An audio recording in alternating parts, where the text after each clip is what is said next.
So we have been walking alongside the Freedom Boys ministry and with Dennis Okwera in particular, helping him to develop the Freedom Boys ministry in Uganda since about 2009.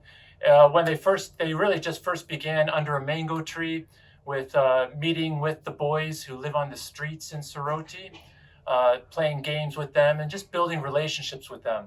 But over the years, it's developed into a drop-in center, and actually with a lot of your help. If you remember, some of you will remember the Ride for Refuge, which many of you participated in, and through that we were able to buy and develop a drop-in center where the boys can come, find some relief from the streets in a way, be able to wash their clothes, wash themselves, get some food to eat on a daily basis, even just play games and relax, rest in a comfortable setting, but then also a place where Dennis and the staff of the Freedom Boys ministry can come alongside the boys to build relationships, to counsel them and encourage them, and then to really connect them with opportunities.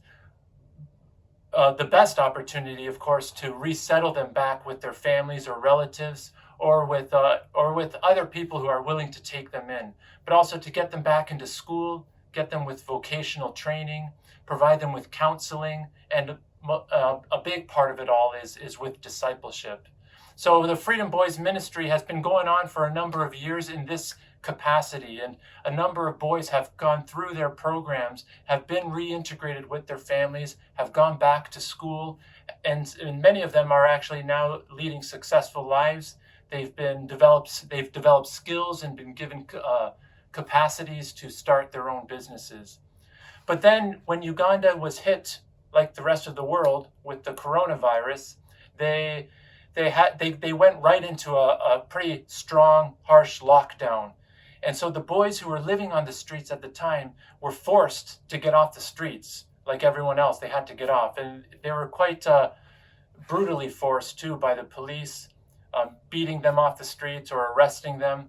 So that's when the Freedom Boys ministry really stepped in, and they helped to provide boys who were actually being forced to go back to their villages. The Freedom Boys helped to provide them with some financial assistance to get them back, some clothing, some food, because many of them had to walk even as far as 100 kilometers back to their villages, not even knowing if they would be accepted back into their villages.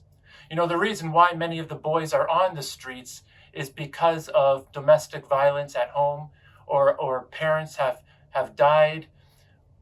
Some of them, both parents have died. In other cases, many cases, one parent has died and remarried, and the new spouse wants nothing to do with the children of the father or the mother that they married. And then poverty is also a big part of it, where there's just neglect due to lack of resources that the families have. So the boys then resort to the streets to try to find life and or survive really on the streets.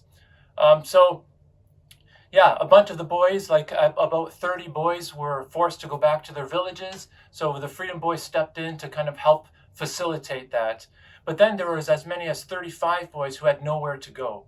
And so those boys were taken in by the Freedom Boys ministry.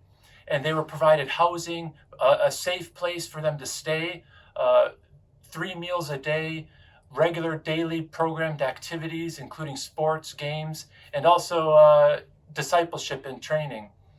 So this has been going on now since March, and every month, the monthly bill for that is about $2,000, and it came unexpectedly, you know, so this was all of a sudden a sudden need, sudden expense that they didn't prepare for. So we've been able to raise some support up to this point, $2,000 a month about, to provide for those boys.